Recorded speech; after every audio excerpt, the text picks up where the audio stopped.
Il existe de très nombreuses variétés de bambou de toutes les hauteurs. Il est utilisé dans le monde entier.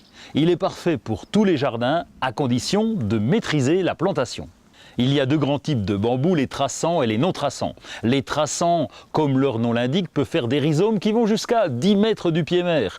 C'est très joli, mais ça peut aussi devenir la galère car ces rhizomes peuvent dépasser les limites de votre jardin et aller chez le voisin.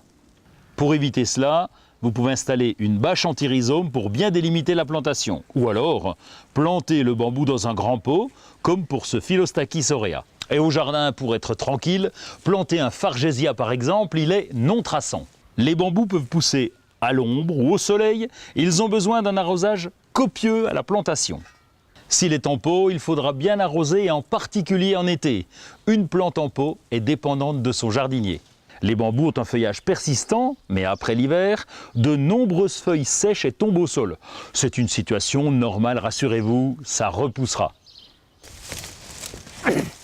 Alors, si vous prévoyez d'installer dans un gros pot, pensez à mettre le pot directement dans son emplacement, parce qu'après, pour le soulever, c'est plus dur. Bibiche, Bibiche, oui, si on mettait la terrasse ici, ça serait pas mal, non? Qu'est-ce que t'en penses?